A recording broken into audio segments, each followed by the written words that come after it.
K-콘텐츠가 글로벌로도 빨리 진출할 수 있는 영역이어서 의료 쪽에서의 그런 현업에서의 실력은 한국이 가장 앞서 있다. 한국에는 삼성밖에 없다. 뭐 이런 말이 있을 정도였는데 이거 왜 그러냐면 국가적인 역량 그리고 우리 스타트업의 그 자질 이런 면에서 보면 이렇게 떨어지는 국가는 아니다라고 보는데 다만 요즘 핫한 거는 뭐예요?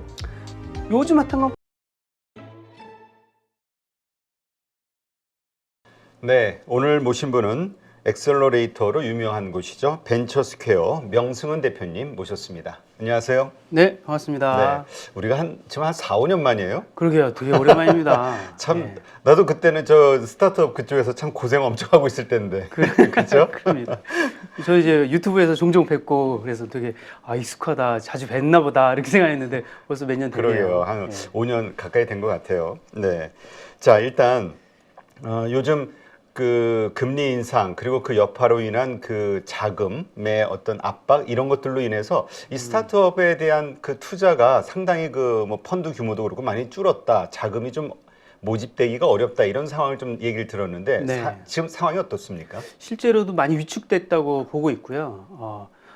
실제로 그 펀드로 투자를 많이들 하고 있잖아요. 뭐 벤처 캐피탈도 그렇고 저희 같은 이제 엑셀러레이터 초기 창업자들한테 이제 투자를 하고 있는 엔젤 투자자들도 그렇고 자금들을 이제 투자를 해야 되는데 기대 이익보다 이자들이 더 높으니까 그렇죠. 사실은 자금 모집도 쉽지도 않고 사실은 투자해서 투자 기대 이익도 이자보다도 높지를 않으니까 오히려 이제 투자를 위해서 자금 모집 자체가 쉽지 않은 상태니까 자금 모집도 쉽지 않고 투자도 쉽지 않고 투자 기대 이익도 쉽지 않으니까 이 시장 자체가 기대 이익 자체가 좀 침체 상태다 이렇게 볼 수 있겠죠. 네.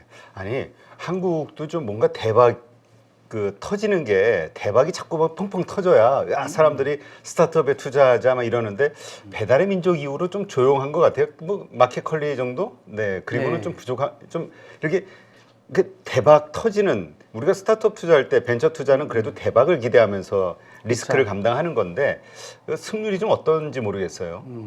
근데 뭐 어떻게 보면 이제 그 대박이라는 기대감하고 사회적인 분위기 그리고 이제 투자자들의 그 그 기대와 또 다르게 이제 위기를 감수하고자 하는 리스크 감수에 대한 심리가 있어야 되는데 우리는 이제 본전에 대한 감수 그 본전 심리가 안전하게. 되게 강해가지고 어떻게 보면은 대박은 또 대박대로 기대하는데 또 본전은 본전대로 갖고 싶어가지고 이게 약간 그 위험을 감수하고자 하는 그런 심리보다는 오히려 이제 본전을 갖고 싶어하는 그런 심리가 더 강해서 중간에 회수하고자 하는 니즈가 중간중간에 너무 강해. 그래서 오히려 투자에 대해서 중간에 멈칫하고 회수 시장이 원활하지 않고 그러다 보니까 동력이 자꾸 중간에서 멈추는 게 좀 있는 것 같아요. 그러다 그렇죠. 보니까 상장도 자꾸 멈추잖아요. 그리고 지금 막 좀 대박이 나려면 상장해서 자꾸 올라가지고 해야 되는데 그렇죠. 그쪽에서 자꾸 미끄러지고 자꾸 멈추고 미끄러지다 보니까 시장 분위기도 침체되고 뭐 이런 경우가 좀 있지 않을까 싶습니다. 네. 우리 그때 이 스타트업 생태계가 좀 활발해지기 위해서는 그 기업의 M&A 이게 좀 되게 활성화돼야 그래서 네. 돈 있는 기업들이 직접 하는 것보다는 좀 사서 비싼 값에 제대로 값져 쳐주고 그 인력까지 확 땡기면서 막 이래야 이게 생태계가 살아날 텐데라는 얘기를 좀 많이 나눴던 기억이 나요. 맞아요. 네. 그런데도 불구하고 이제 우리나라 아직도 변함이 없죠. 여전하죠. 사실은 이제 우리나라 대기업들이 전체적으로는 규모가 큰데 그 규모가 큰 게 가지가 너무 많아서 큰 거죠. 카카오도 이제 가지가 많아갖고 커져 버렸잖아요. 그러니까 자기가 안 하는 사업이 없는 거죠. 그러니까 안 하는 사업이 없으니까 인수를 하려고 해도 내 반개 사업에 이미 있어. 그러니까 이제 차라리 그 사업을 인수하느니 내가 하고 있는 그 자회사한테 그걸 시키고 말지 하는 그런 심리들이 발동을 하니까 자꾸 이제 인수합병보다는 그냥 자기가 자금 조달을 해서 자기 자회사를 만들어 버리거나 자기 그 반개 파트너들한테 자꾸 일을 시키는 그런 사고방식들이 더 강하게 작용하는 것 같아요. 사실 그 어려운 프로젝트를 성공시키는 거는 그 창업가 마인드, 그다음에 그 열정 이런 게 필요하기 때문에 그 인력까지 미국의 M&A가 보통 그래서 그 창업자까지 다 끌어당기는 스태프들까지 그렇죠. 그래서 그걸 키우는 거잖아요. 맞습니다. 그런 면에서는 참 아쉬움이 커요. 그렇죠. 그리고 사실 뭐 구글이나 저 MS도 마이크로소프트도 그렇고 사실은 이제 기술 빅테크 기업들의 그 인력 구조들을 보면 사실은 뭐 아마존이나 뭐 마이크로소프트나 뭐 테슬라나 거기에 있던 인력들은 또 빅테크 안에서 한 7, 8년 정도 열심히 일하다가 또 창업을 한단 말이에요.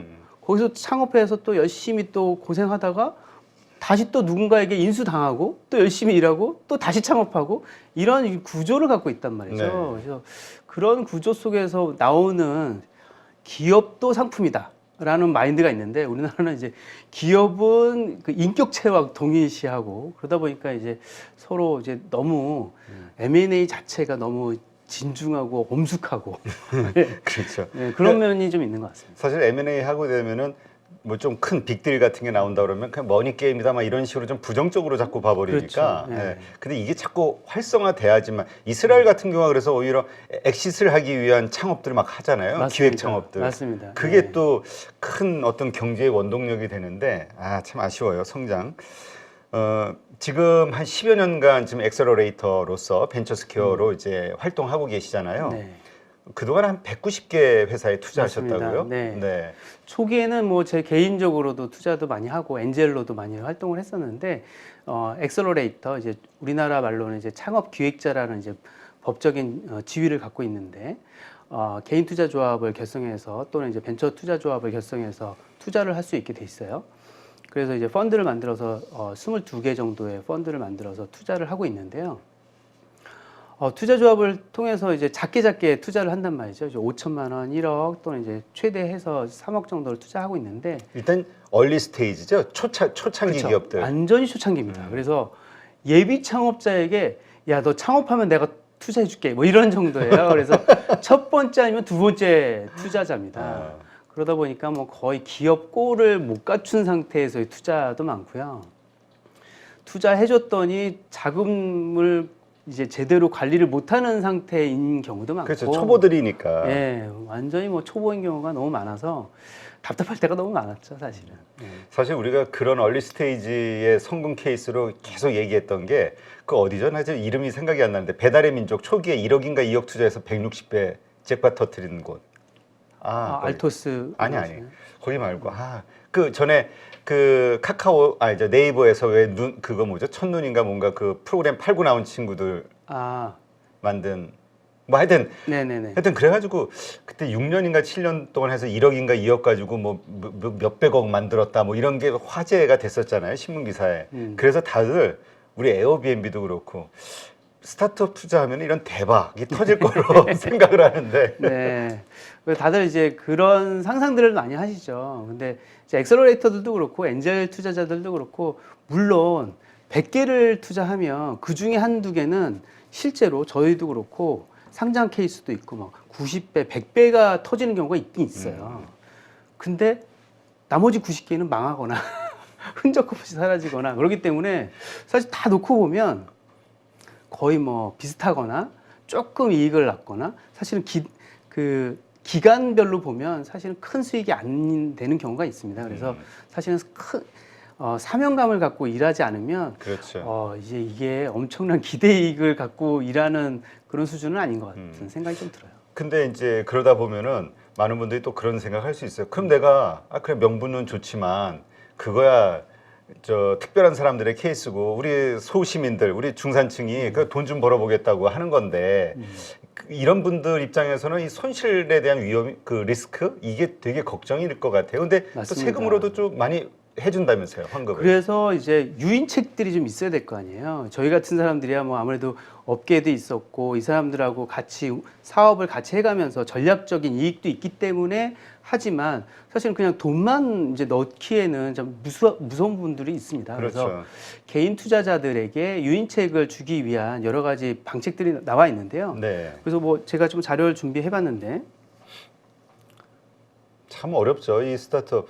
네. 저도 이거 하기 전에 한 10여 개, 13개 지분 확보하고 그거 키우려고 밤새 동동동동 발 굴르면서 그러니까요. 뛰어다니는 거 생각하면 그러니까 이제 그냥 뭐 개인이 뭐 자기 욕심으로 누군가에게 투자해가지고 이제 기대이익을 보려고 뭐 열심히 뛴다 이런 것까지 국가가 다 뭔가 해주기에는 좀 어려우니까 네. 국가가 벤처기업이라고 인정해주는 벤처기업에게 투자한다면 개인 엔젤은 투자액의 30%에서 100%의 소득공제를 해주겠다. 그러면 예를 들면 뭐 3천만 원까지는 100% 소득공제예요. 아, 그래요? 그러면 예를 들면 자기 소득이 5천만 원이다. 그러면 소득공제가 3천만 원이 되기 때문에 5천만 원에서 3천만 원을 뺀 2천만 원만 자기 소득이에요. 그러면 사실은 사실상 세금을 내지 않아도 되는 영세민이 되는 거죠.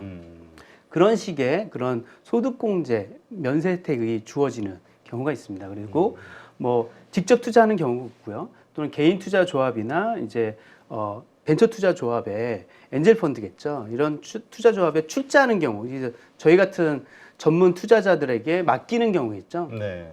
출자하는 경우에도 출자해서 거기에서 투자하는 그 지분만큼도 이제 소득공제 혜택이 주어집니다. 아, 그러면 예를 들어서 2천만 원 했다. 그러면 그 2천만 원, 내가 소득이 마찬가지로 5천만 원에서 2천만 원은 제하고 3천만 원에 대한 소득 인정으로 그렇죠. 세금 낸다. 그렇죠. 예.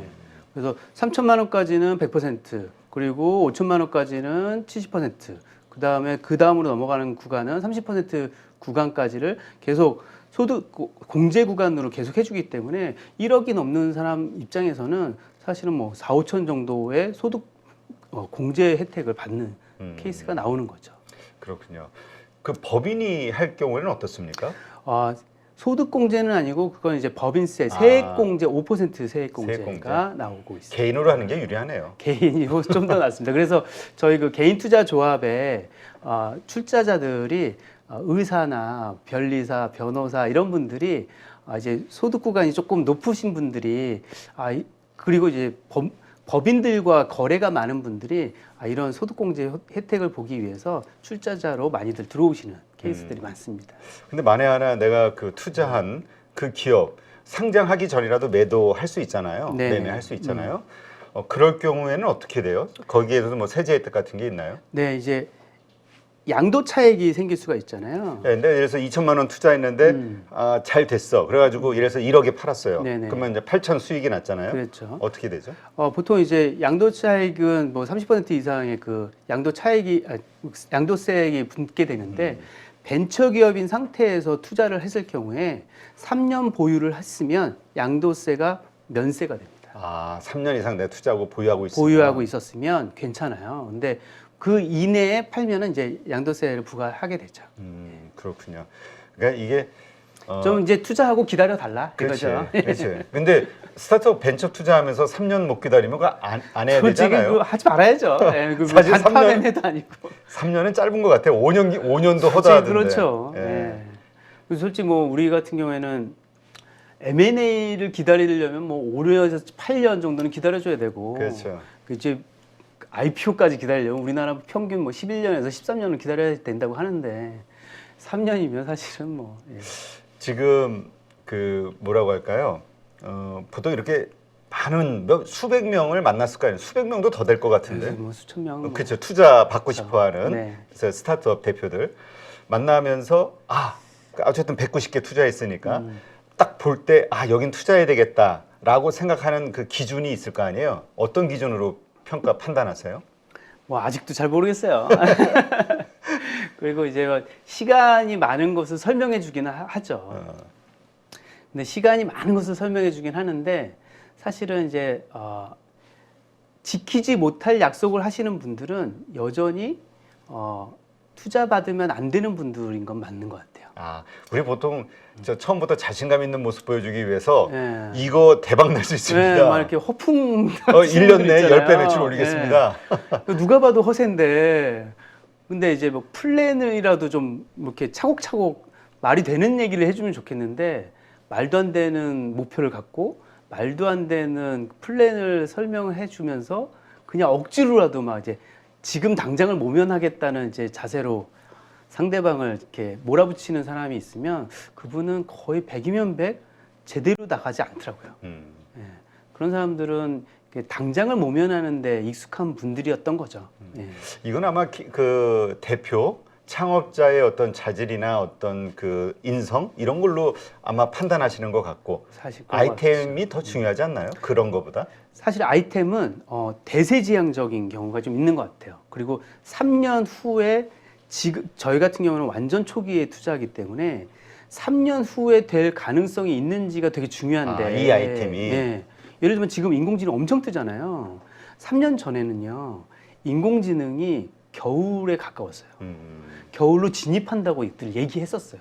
솔직히 다들 뭐 기술이 너무 어렵고 그치. 핵심적인 기술로 접근하기도 어렵고 빅테크들도 어려워하는 인공지능 그렇죠. 아이템을 누가 어떻게 하느냐는 진짜 너무 어려웠거든요. 그리고 일단 우리가 어떻게 그걸로 돈 벌지? 이게 이해가 안 되니까. 그렇죠. 예, 그걸로 비즈니스 모델을 만든다는 것 자체가 그거를 하는 사람도 어렵고 그거를 듣고 돈을 만들 거라고 상상해내는 우리 같은 사람들도 어려웠다는 거죠.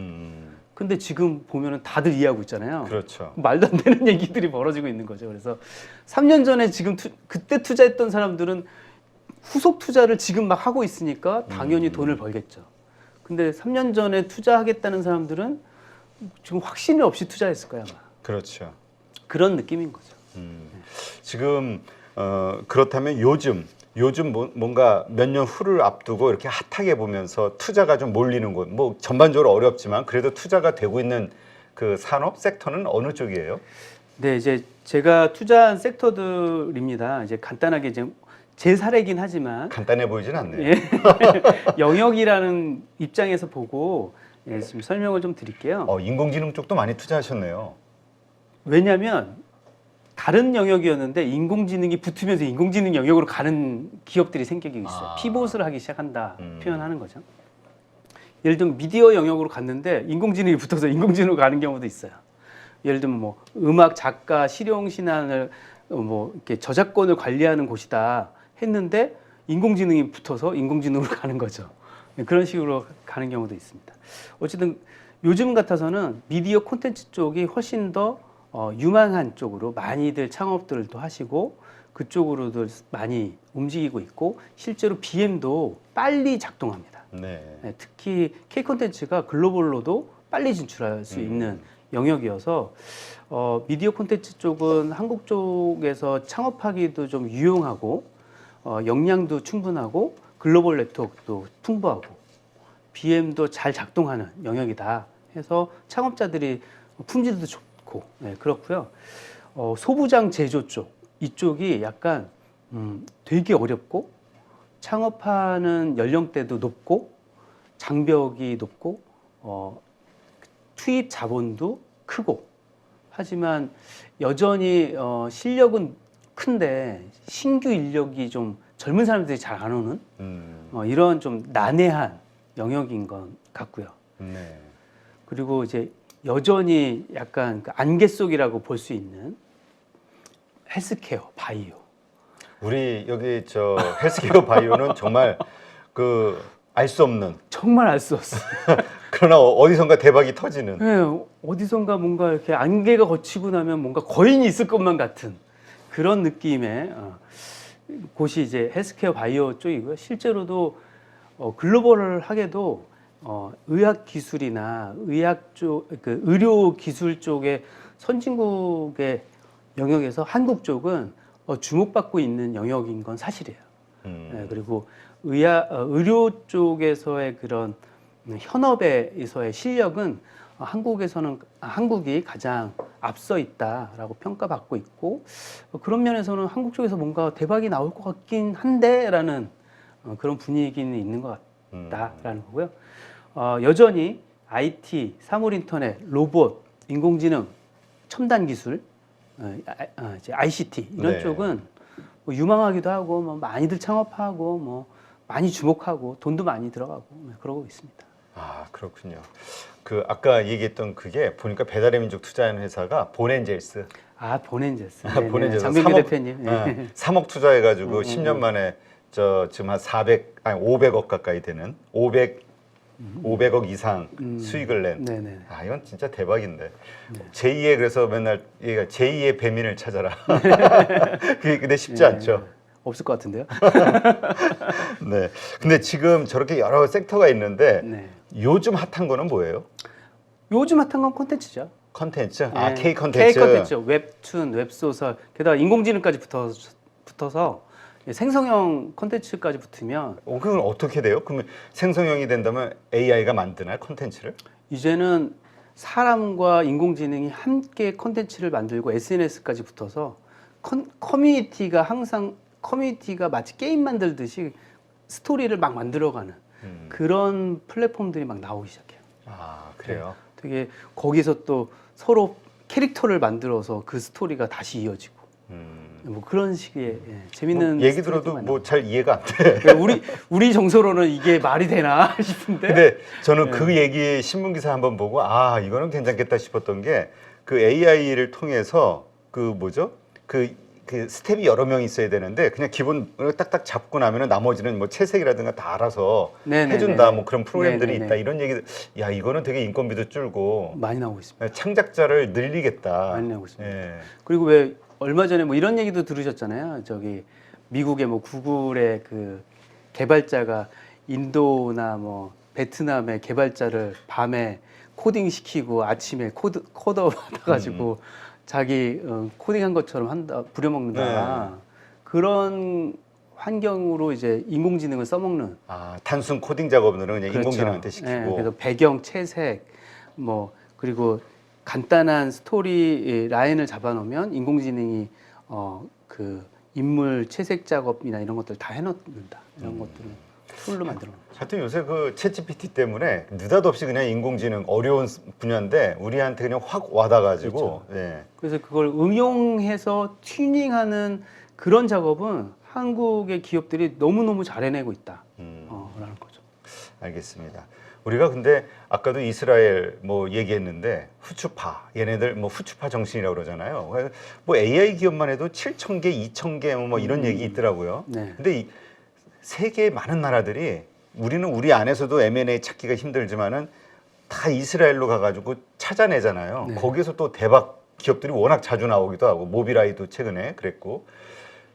어떻습니까? 이게 글로벌에서 평가받는 그 한국 K 스타트업 이 경쟁력 이거는 좀 어떻게 봐야 될까요? K 스타트업이라고 표현을 할게요. 예, 그런 말이 있는지는 모르겠지만 요즘 뭐 회자되고 있긴 해요, 솔직히. K 스타트업이 15년 전에는 거의 뭐 아무도 언급하지 않 한국에는 삼성밖에 없다. 뭐 이런 말이 있을 정도였는데 이거 왜 그러냐면 알려지지 않았기 때문이에요. 근데 이스라엘은 왜 알려졌느냐? 이스라엘은 대기업이 없으니까. 살려면 미국으로 가야 되거든요. 그러니까 홍보가 엄청 해요. 미국으로 가서 엄청 홍보를 해야 돼요. 먹고 살려면. 돈을 투자 받으려면 미국 가서 투자를 받아야 되거든요. 일단 첫 번째 척박한 환경이 필요한 거군요. 그렇죠. 생존을 위한. 근데 우리나라는 안에서 정부가 투자해주지, 대학이 투자해주지, 지자체가 투자해주지, 보육해주지. 그러니까 나가지도 않아요, 잘. 그리고 나가는 방법도 몰랐고. 근데 이제 10여 년 전부터 저희 같은 이제 엑셀러레이터들이 막 나오고, 글로벌로 나가야 된다라는 분위기도 형성되고, 스타트업이라는 분위기가 형성되고, 안에서의 벤처가 아니라 이제는 바깥으로 나가는 글로벌한 벤처가 만들어져야 되고, 스타트업이라는 분위기가 있어야 된다. 그리고 애플리케이션이라는 새로운 생태계가 만들어지고 있다. 그렇죠. 그래서 이제 K 스타트업이라는 컨셉이 나오기 시작하면서 이제는 좀 달라졌다 해서 이제 제가 하나 가져왔는데 스타트업 에코시스템이라는 그 생태계라는 표현을 쓰기 시작했습니다.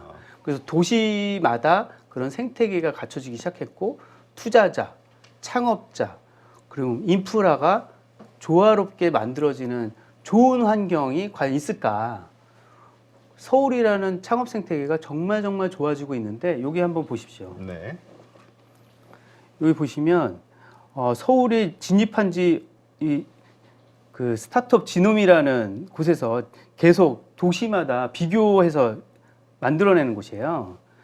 매년 도시마다 순위를 매기는 곳입니다. 지하철 노선도 같은 예, 거죠. 환경을 하는 것이에요. 그래서 실리콘밸리가 맨날 1위 하고 있죠. 근데 우리나라 서울이 하나 딱 있는데요. 보시면 수직 상승하고 있죠.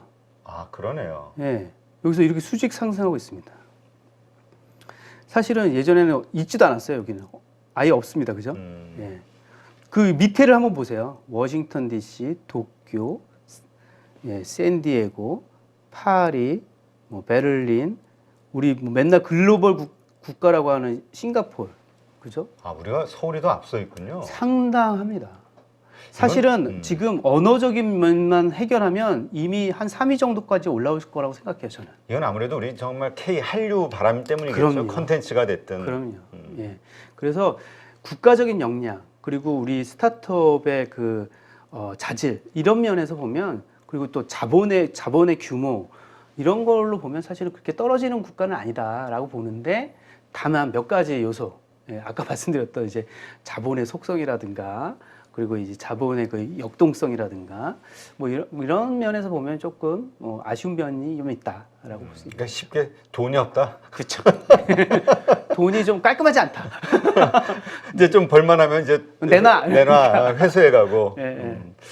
예. 그러니까 참 이스라엘 같은 경우는 언어적인 문제도 참 그럴 거예요. 예, 미국이 됐든 어느 나라든 영어권 국가에서는 다 사갈 수 있는 기본 조건이 맞습니다. 되니까. 네. 그리고 또 산다는 거에는 그 인력까지 가서 바로 일을 써먹을 수 있는 거니까. 맞습니다. 예, 그런 부분이 좀 아쉽긴 하네요. 우리 자체 시장이 좀 크질 않아서. 맞습니다. 근데 전에 그 어떤 분이 그 중국 전문가 한 분이 그런 말씀을 하시더라고요. 우리 한국의 스타트업들이 그러니까 지금 이런 문제, 조그만 시장에서 아둥바둥 이러는 거보다 차라리 이걸 가지고 중국 쪽에 기업들, 그러니까 이걸 가지고 중국으로 진출하면 중국에는 거대한 시장이 있고 자금이 있으니까 상당히 한국의 이러한 것과 맞물려 가지고 좀 뭐라 그럴까요? 그 확 성장할 수 있지 않겠냐 이런 의견을 가지신 분이 있던데 실무적으로 어떻게 보세요? 중국 진출은 사실은 지난 한 10여 년 동안 많이들 시도를 했었고 실제로도 저도 많이 나갔었고 많이 협업을 하려고 했었고요. 실제로 중국에서도 많이 이제 콜을 했었고요. 그래서 한국과의 그 협업을 많이 했었는데 요즘 분위기에서는 뭐 미국과 중국이 저렇게 사이가 안 좋고 그리고 원천적으로 중국이란 나라가 그렇게 대외 개방적인 나라가 아니고 자본 유출과 유입이 그렇게 원활한 나라가 아니기 때문에 쉽지는 않더라고요.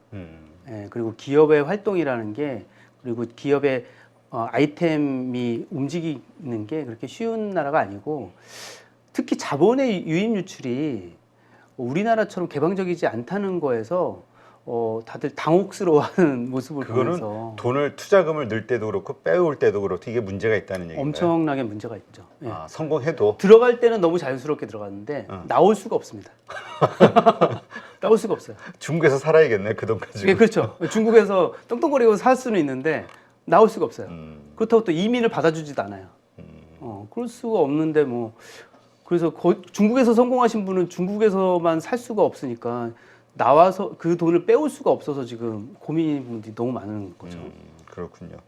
지금 우리 개인 분들 가운데서도 물론 이제 뭐 여러 가지 투자 조합이 됐든 아니면 개인 엔젤로 정부에 등록을 하고 그런 스타트업에 투자든 여러 가지 길이 있겠지만 일단 그거에 떠나서 그래도 성공할 수 있는 기업에 투자하고 싶잖아요.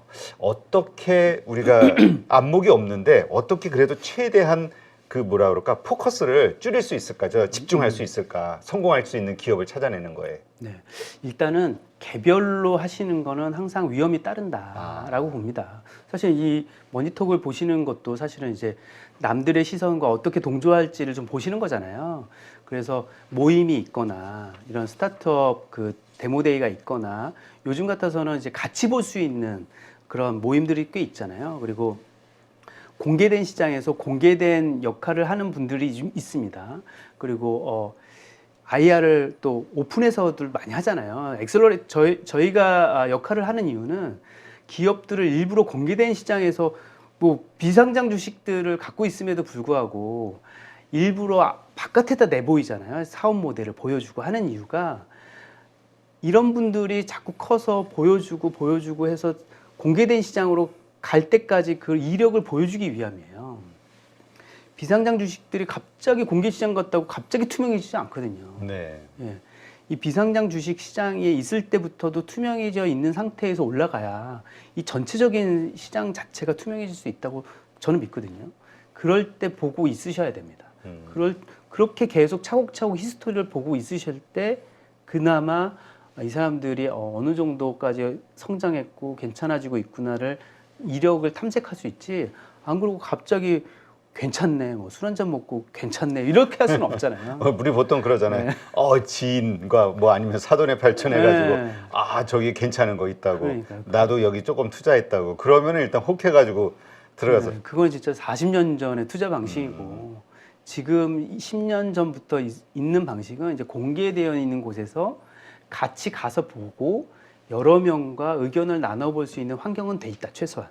그리고 앞으로의 투자 방식은 비상장 주식이라도 이제는 데이터들이 이제 말해주는 시대가 올 것이다. 조만간은 이제 뭐 저도 스타트업 관련된 미디어를 하고 있지만 이런 여러 가지 정보 매체들이 점점 생길 겁니다. 이 정보 매체들이 이제 사람이 만들어내는 정보 매체도 있겠지만 데이터가 만들어내는 정보 매체들도 있을 거예요. 그럼 그 정보 매체들이 이제 뭐 이제는 상장된 것 말고도 비상장 관련된 정보 매체들도 점점 많아지면 그것들이 이제 종합적인 판단력을 기르는데 도움이 될 거겠죠. 지금 그렇다면 우리는 관련돼 있는 곳들을 좀 이렇게 보면서 일단 눈에 좀 익혀놓고 지금 바로 투자하기보다 그럼요. 이 안목을 좀 많이 고르다 보면 아이쇼핑, 우리 윈도우 쇼핑이라고 그러죠. 그럼요. 윈도우 쇼핑하다 보면 이제 안목이 커지잖아요. 우리 명품도 자주 봐야 이게 좋은지 나쁜지 알죠.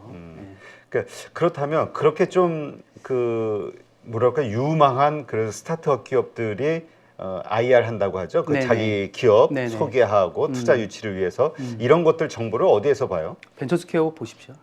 그래요? 벤처스퀘어 가면 있어요? 그럼요. 계속 뭐 어디서 IR 한다, 뭐 정보가. 어디서 무슨 행사한다. 그럼 뭐 직접 가서 요새는 뭐 비대면으로도 많이 비대면으로도 많이 하죠. 그리고 뭐 유튜브에서도 생중계들 많이 하거든요. 거기서 이제 뭐 스파크랩이라든가 뭐 프라이머라든가 뭐 그 초기 투자기관 협회에서도 그 각종 행사들 공지들 많이 올라오거든요. 그리고 뭐 온오프믹스, 뭐 이벤터스, 뭐 K 스타트업이라는 또 사이트는 또 정부기관 사이트인데도 거기서도 행사를 많이 합니다. 거기서도 한 번씩 쭉 지켜보시면 요즘 피칭도 뭐 옛날처럼 1시간 내내 뭐 사업 소개하고 이러지 않아요. 5분짜리 짧은 피칭을 하거든요.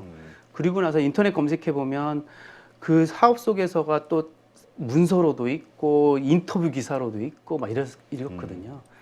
맞아요. 참 그 스타트업 기업들 입장에서는 지금 뭐 1억, 2억 나중에는 뭐 그렇게 뭐 작은 돈은 아니지만 그 시작 부분에서는 엄청 소중하고 아주 큰 돈인데 그거를 못 받아서 뭐 힘들어하는 경우들이 워낙 많으니까 그럴 때 진짜 우군이 되어주고 그 시드머니 하나로 진짜 초기에 파트너가 되어주면 진짜 평생 가는 파트너가 되는 거죠. 하여튼 그런 기업을 또 잘 찾아야죠. 근데 거기에는 말씀하신 대로 우리가 아이템도 그렇지만 기본적인 근데 우리가 이 순수한 열정이 넘치는 청년을 볼 것이냐 아니면 산전수전 다 겪은 왜 이런 사람들은 또 이제 경험이 쌓여 있으니까 이런 나이 든 사람들 같은 값이면 같은 아이템이고 어디에 투자를 할까? 어디에 투자하시겠어요? 저는 이제 여러 개를 어차피 투자해야 되는 전업 투자자의 입장이 있잖아요. 그렇기 때문에 저는 이제 우리가 뭐 달걀을 한 바구니에 담진 않고 포트폴리오 투자하듯이 어차피 이쪽에도 투자하고 이쪽에도 투자합니다. 둘 다 가능성이 있다면. 예. 근데 만약에 이제 그 일반인이라면 사실은 노련한 분한테 투자하는 게 맞다라고 봅니다. 그렇군요. 제 5년 전에 내가 밀렸잖아. IR 하러 가가지고 내가 참 그때 이게 이 순수하고 열정에 넘쳐나는 그러니까 뭔가 이 심사위원들 눈에도 그때 어떤 생각이 드냐면 뭔가 어설퍼 보이고 이럴 때가 순수해 보이고 막 뭔가 자기가 이렇게 도와줄 수 있을 것 같고 이런 생각이 드나? 이런 생각을 했던 기억이 나. 네. 그때 힘 짜증나가지고. 근데 그때 다시 한번 느꼈어요. 우리 이런 어려운 그러니까 성장을 위해서 뭔가 자금을 그렇죠. 필요로 하는 이러한 곳들 제대로 좀 찾아서 투자해 주는 거. 그렇죠. 예. 그런 안목을 키우는 것도 사실 이제 돈 버는 그 하나의 방법인데 쉽진 않죠. 그렇죠. 일단 190개 투자하셨으니까 잘 보여야 되겠네. 거기서 대박 몇 개 나오면 이제. 그러게요. 저는 뭐 투자는 이렇게 약간 평생의 업처럼 생각하는데 투자라는 게 돈도 있지만 저는 이제 제 인생과 시간을 투자하고 있기 때문에 네. 제 투자를 받는 사람들은 진짜 되게 중요한 투자를 받고 있다고 제가 인지를 시키고 있습니다. 너는 나의 노후 대책이야. 그렇죠. 이런 거. 그렇죠. 그래서 이거는 책임감을 불러 넣어주기 위한 거예요. 그래서 그 사람들도 나중에 성공하면 또 다른 이에게 그들의 책임감을 또 넣어줘야죠. 그래서 이게 전 사회적으로 후배들에게 더 선한 영향력을 계속 전달해주는 그런 계기를 만들어주는 상황이 만들어줘야 될 것 같아요. 그렇죠. 안 그러면 계속 돈만 움직인다는 거죠. 그리고 돈이 이익을 계속 나눠주다 보면 사람이 되게 건조해지고 그렇죠. 이상해진다는 거예요. 그래서 사람이 역할을 해주고 사람이 아이 컨택할 수 있는 사회가 돼야지 이게 자꾸 이제 회계 지식만 늘어가면 이상해지는 거죠. 근데 망했을 경우 그때는 어떻게 그냥 아유 수고했어 그러고 해요? 아니면 그 감사 같은 거 해가지고 그동안 자금 집행이라든가 어떤 이런 전반적인 감사 이런 거를 합니까? 네, 저희가 첫 번째 아니면 두 번째 투자라는 게 그나마 다행인 이유가 거기에 있는 거죠. 첫 번째 아니면 두 번째 투자가 아까 말씀드린 대로 초보니까 할 수 있는 모든 실수를 하거든요. 그래서 이해할 수 있는 정도의 수준의 실수들을 해요. 악의적인 실수를 하더라도 큰 손실은 없다 정도의 실수를 하는 거고요. 만약에 정말 악의적이라면 악의적이어도 큰 이익을 볼 수는 없어. 저희가 투자를 그렇죠. 한 액수가 크질 않으니까. 근데 이제 만약에 저희가 투자를 해놓고 점점 후속 투자를 받아가는데 악의적인 짓을 하고 있다. 그러면 제가 초기 투자자이기 때문에 그 사람을 제어하기 위한 방어책을 후속 투자자한테 계속 경고를 날릴 수는 있어요. 네. 그렇죠. 소위 벤처 캐피탈들은 투자하면 그래도 3년, 5년 후에는 엑시스를 보통 목표로 하잖아요. 그렇죠. 네. 그래서 제가 그런 경고를 하고 있다는 게 워닝 사인이 되기 때문에 함부로 못합니다. 예. 알겠습니다. 하여튼 우리 소중한 돈이 들어갔는데 거기 또 그 소위 뭐 이중장부, 그러니까 무슨 뭐 네네. 공금횡령, 뭐 하여튼 아니면은 막 모럴 해저드, 막 술 마시는데 돈 쓰고 뭐 이런 네네네네. 것들, 하여튼 이런 것들에 대해서는 투자자로서 다 잡아나간다. 그렇죠. 네. 그게 이게 사회적인 역할 중에 하나고요. 주주 행동주의들이 요즘 말이 그렇죠. 나오는데 초기 투자자가 사실은 뭐 간섭하는 게 중요한 게 아니고 문제가 있으면 경고를 해주는 게 중요한 역할인 것 같아요. 알겠습니다. 하여튼 그러한 것들을 통해서 성장하겠죠. 그 여러 가지 몰라서 그럴 수도 있으니까. 그러니까요. 예. 네, 오늘 우리 많은 분들이 또 관심 가져 하시는 분야죠. 우리가 어떻게 싹 수 있는 스타트업 벤처에 투자를 해서 대박을 낼 수 있을까? 일단 대박 내기는 쉽진 않다. 확률적으로. 네. 그러나 네, 가능성은 있다. 네, 일단 살아있게 하는 게 중요합니다. 생존을 하고 나서야 그 다음에 성장의 기회가 있고 성장하고 나면 그 다음에 대박의 기회가 있겠죠. 맞습니다. 그래서 그때 내가 썼던 책 제목이 살아남은 사업가의 뭐 절대 습관 그랬는데. 네. 그게 중요하죠. 생존이 중요하다. 생존이 예, 중요합니다. 이건 네. 실제 경험 있으신 분들은 모두 다 이해하실 거예요. 네, 오늘 이렇게 스타트업 관련해서 좋은 인사이트 함께 해주신 벤처스퀘어의 명승은 대표님 고맙습니다. 예, 감사합니다.